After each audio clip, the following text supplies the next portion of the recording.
Welcome back. So in this section, we will cover cybersecurity fundamentals. So what we cover in this section, we will understand what is all about cybersecurity. And there are a lot of confusion between information security and cybersecurity. Let us understand the difference between of these two. And generally in cybersecurity field, there are a lot of terminologies being used. Let us understand what key terms generally they use in cybersecurity field. We will understand about threats. We will understand more about what is all about risk, vulnerability, what is basically basic attacks means, how it will be mitigated. So this all we'll see in this section.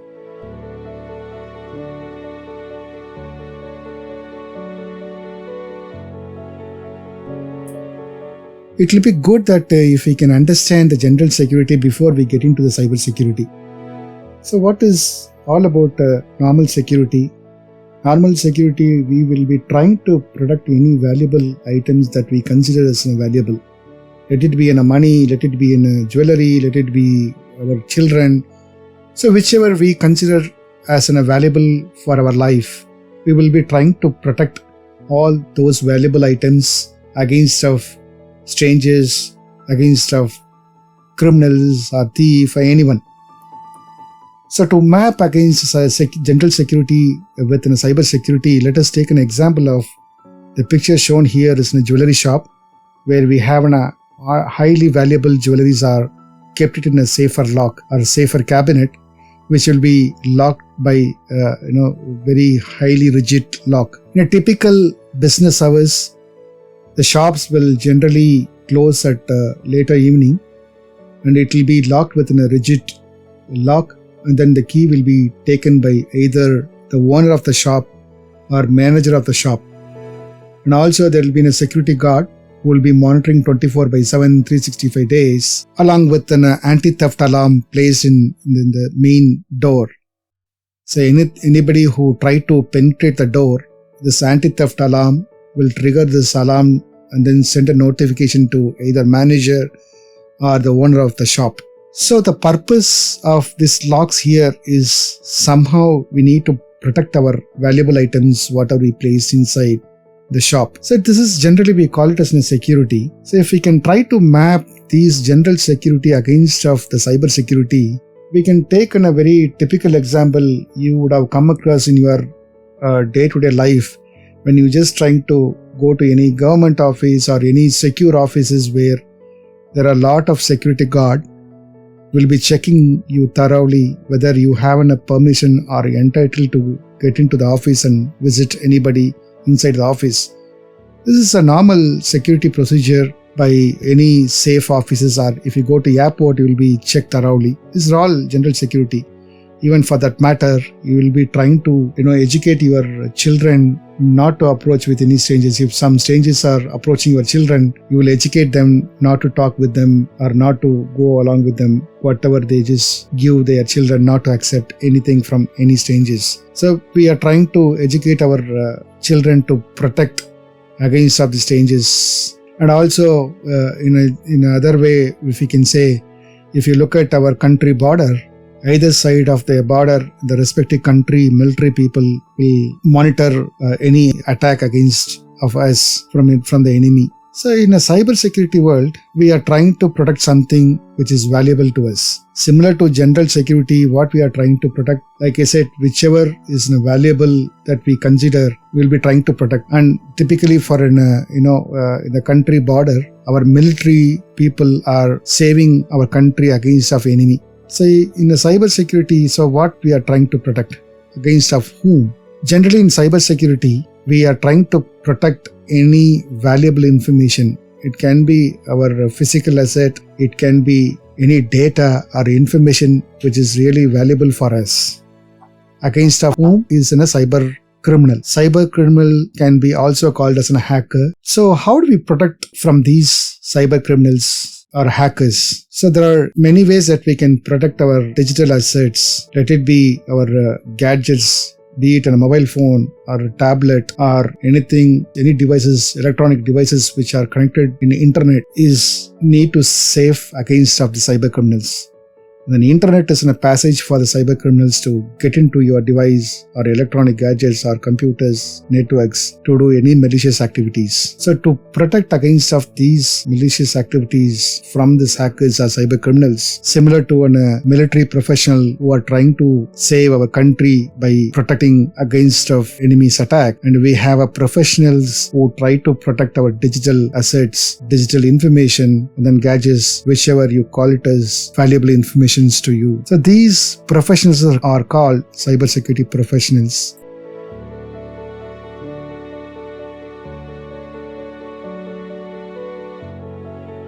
There is a bit of difference between information security and cybersecurity. There will be a thin line difference between these two. Confused the difference between information security and cybersecurity. Let us understand what is the main difference between these two. So in a simple way, if I can just explain to you what is all about information security is in a big house where you have multiple rooms. Consider this big house as an information security, and then small room inside this big house is considered as a cybersecurity. In other words, you have a bigger circle and you have a smaller circle inside the bigger circle. The bigger circle may be called as an information security and the smaller circle may be called as a cybersecurity. In a nutshell, in a technical term, information security protects any form of valuable data. It can be in a physical form of your data, it can be in a digital form of your data, it can be your digital asset, it can be your office as an asset. For example, if you have a confidential document, it can be in a trade secret, or you can have an agreement between two companies, or you have a managing director's confidential agreement, which are all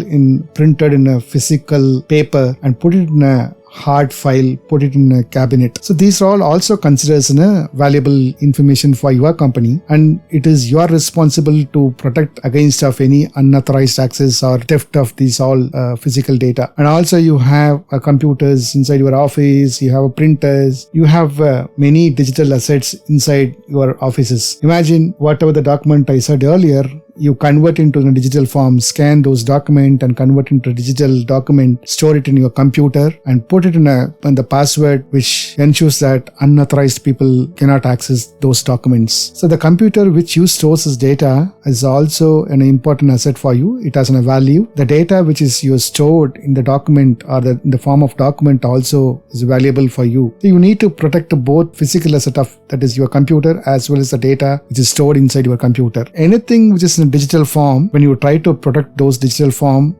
falls under cybersecurity, which is include your digital asset which is in a computer and then your digital document. To protect everything right from your physical document and your digital assets encompasses of all this to protect is called information security. Like I mentioned earlier, we need to protect our digital assets, information which are valuable to our organization, or it is your own personal things which you consider as valuable. You need to protect against of this strangers. So who is strangers in cybersecurity world? Generally, strangers are unknown, visible or invisible form whose motivation can be anything from financial benefits to nation interest. When I say financial benefits, something if they try to steal information which is valuable for them, it is their motivation. So they can just sell those information, valuable information for you, which is also valuable for your competitor. The hacker or the stranger can just sell this information whichever he steal from your computers or your digital assets, and he can sell it to your competitor for his own benefit. A simple example in a real-time world, if thief get into your house and steal any valuable information either for you or for him, which he can benefit out of your valuable things, whatever he steals out of your home, that is his motivation to just gain some money out of valuable items. So these are all the motivations generally we talk about. In cybersecurity world, these strangers are called cyber criminals. In other words, these individuals or groups are called hackers. So hackers can be any individual person or group of hackers can be collectively work together to attack against of any nation, to steal any military sensitive information or any government confidential information. So they generally call it as an activist. So we have a different type of hackers. We generally call them as black hat hackers, white hat hackers, grey hat hackers, script kiddies, hacktivists. So in all hackers list, the white hat hackers and grey hat hackers are the good people. We will just go through one by one what is all about their roles and responsibilities, what they will do generally, what is their motivation, all about. What these hackers do. Black hat hackers, this kind of hackers is referred to as a bad guy whose motivation is for only negative purposes. He uses his knowledge for his own benefit, financial benefit, or his motivation can be anything. Either he can, spoil your business or steal data from you, whereby he can just sell those data to your competitor to gain money out of that and then damage your reputation of your company. So those kind of malicious activities carried out by this black hat. In other side, the white hat hackers are referred as security professionals or security researchers. So they will be employed by any organization. Their main task is to protect the company assets, organization assets, informations against of this black hat, and also from the insider threats. The grey hat hackers falls somewhere in between black hat and white hat. Sometimes they are good, sometimes they are bad. Meaning to say, when they are just working for any organization, they will just give their consultation to senior management. Oh, these are all the weakness we have. We need to protect those weakness against of the black hat. When they come out of that company and then they know in and out of what vulnerabilities they have in their company, they can just go and sell this information to their competitor and then gain some money out of it. So they are just playing in between. Sometimes they just trying to find the vulnerabilities and then tell their company, your company has a vulnerability, you need to fix this. In that way, they just act as a good. And when they try to know your vulnerabilities and sell it to other competitor, then that time they are very bad. Script kiddies are typically inexperienced hacker. Let's say if I'm trying to learn ethical hacking. So once I learn ethical hacking, out of curiosity, I'll just download the tools which are used by hackers to hack any organization or any individuals. Me as a learner or script kiddies, I'll try to hack without knowing the consequences of my activities. So one thing to remember is hacking is illegal until unless if you have a proper permission from either the company or individual you are trying to do some kind of penetration testing, which is also called ethical hacking. It is completely punishable without getting a permission and trying to hack them. So these are the script kiddies. On the other hand, activists are group of people, they are like digital superheroes who use their computer skills to fight for cause they believe in. It's like they are just bit like an activist, but instead of protecting on the streets, they work online to raise awareness to or make their point. This is what I just wanted to do instead of doing a protest on the streets. And also these activist groups are hired by nations who wanted to take in a war, cyber war from their neighbor nations or enemy countries, which they need to steal some kind of information or create some problems inside the country by hacking some of the government or anything very important to the country. So far we've seen what is security, how it is mapped against cybersecurity, what type of hackers we have, and difference between information security and cybersecurity.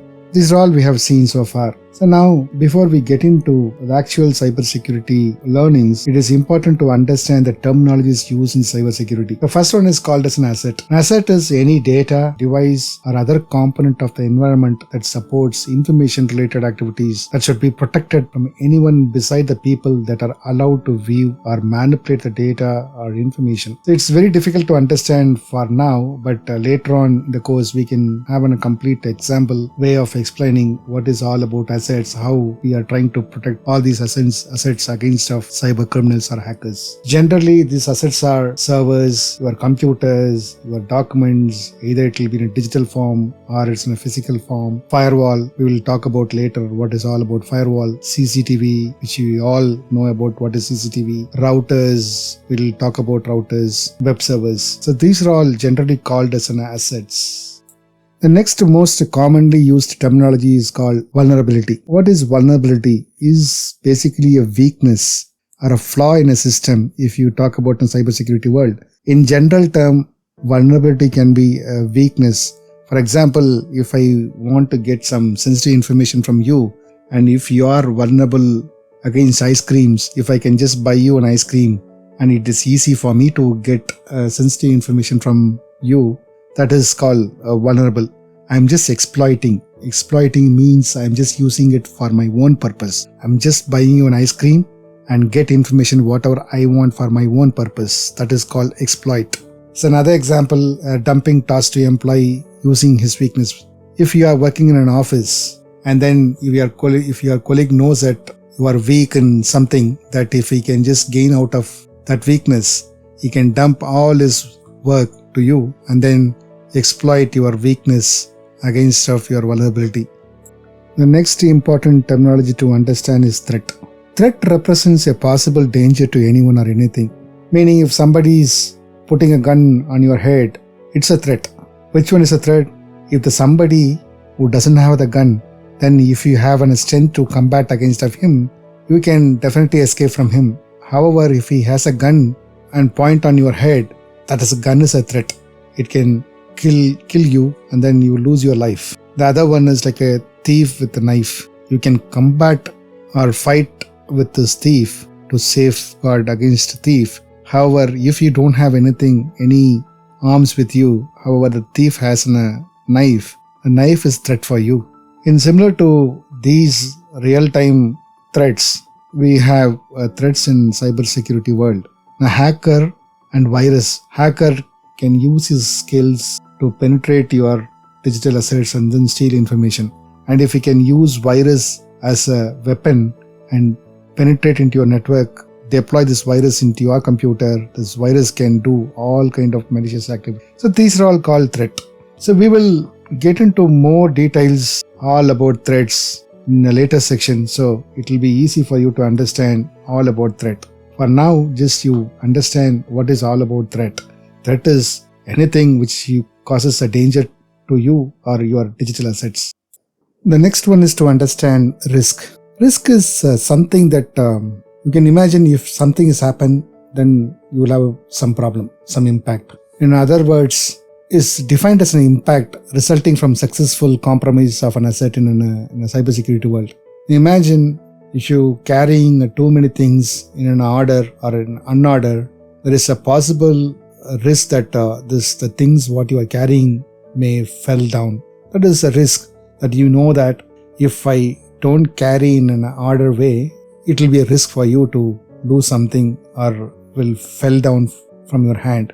The second picture shows a girl is walking on the rope. So she knows the risk. If she loses the balance, she will fall down and then she will lose her life or she will injure heavily, severely. The third picture is somebody is hacking on the edge of the mountain. On the other side, people who are just watching the sceneries, they don't know the risk. If this completely broken, they all will fall down and then they lose their life. So generally risk is you can identify something which may cause or impact something which is not expected. If I'm just walking on the road, if I walk on the center of the road, I know the risk is some vehicles will hit on me, I will lose my life. On the other side, if I just walk around on the side of the road, my risk is very minimal. Having said that, you cannot completely avoid the risk. What will happen if this vehicle driver, if mischievous driver who doesn't know how to drive hit on you, even though you walk on the road, on the side of the road? So the risk is completely unavoidable. You can just mitigate the risk, meaning you can just minimize the risk by safeguarding, by just looking around. If any vehicle is approaching you to hit on you, you can definitely escape. So this all about risk. Let me explain threats with some examples. If you look at this all images, a thief is trying to snatch a bag from a woman. Here the threat is a thief. The second image where lion is attacking a woman and boy. If the lion is not in the cage, if this woman and boy is walking around the zoo where the lion is not put it in the cage, it can easily come out and then attack them. So lion is a threat here. If you construct your house where the place is prone to flood and the possibilities of sinking houses here the threat is rain. So if too much of rain, the possibility of your houses will sink in the flood. Let's say if there is a truck which carries some inflammable liquid items. If somebody smokes and throw the cigarette butt on the truck, there's a possibilities on the fire. So here the threat is a fire. Another example is if employee is stressed with too much of work. Here the threat is in a pressure. If your manager asks you to finish up some tasks within stipulated timeline, then it is more pressure for that particular employee. Due to that pressure, you will have more stress. The country border without a fence. Let's assume that if there is no fence between two countries, there are possibilities that enemy can infiltrate in your country and then attack. So here the threat is enemy infiltration. The other example is a level cross where there is no garage or the barrier. If any vehicle trying to cross is a level cross without watching oncoming train, then there is possible of accident. So here threat is the train. If your road doesn't have a signaling system or signaling system is faulty, there will be an uncontrollable traffic. There are possibilities of an accident. Here threat is an uncontrollable traffic. Now let us understand the risk within a real-time example. Say for example, in your house, you are just leaving your valuable items in your hall without closing your door. Here the risk is some thief can enter your home and steal the valuable items. What will happen when you leave your home without locking your door, when your valuable items are inside in your home? In a cybersecurity world, leave your door open in your computer leads a passage to a hacker to get into your computer system to steal a valuable information. That is how we can just try to map the real world risk within a cybersecurity world risk. So let's understand more examples with the risk. The same example, whatever I shown in the threat, here it will be used in different terminology. For example, this woman keeps her valuable visible to others. So if somebody sees that, okay, this bag has money, so it can be easily stolen by thief. So here the risk is valuable items is visible to everyone. And the second image is like lion is not locked within the cage. Then it is a danger to go nearby. Here the risk is unlocked cage. The third image says construct houses where the place is more prone to heavy rain and mudslides. Here the risk is place itself. You are choosing a place where there will be heavy rain and mudslides. Why do we take unnecessary risk to construct a house where there is heavy rainfall and mudslides? In the last image is an inflammable tanker lorry with the leaks in the tank. So when you know that there is a leak in the tank, there are chances where if the truck goes nearby any fire, then it is easy to catch a fire. The entire tanker will be burnt. Here the risk is leak in the tank. So the same image repeated here, whatever I shown you in the threat. So without knowing the workload of the employee and fail to prioritize a task. So if your manager doesn't know how to prioritize the task, then he's dumping his works to employee without knowing how to prioritize. Then the risk is here is a prioritization. Again, there is no security personnel at the border which does not have a fence. Enemy can easily infiltrate. Here the risk is no fence itself, no fence and no security is a risk. The other example of level crossing, here the risk is a train itself. Chances of the train may come anytime. When this driver of the vehicle have not seen an oncoming train, then the train itself a risk. Now again, the faulty signal, the risk is in a faulty signal itself a risk. The signal is a faulty, there are possible of more accident. Now let us understand more examples of vulnerability. Look at the image. The person is very strong enough. So stranger knows that you are weak and you cannot run fast. So be easily beatable by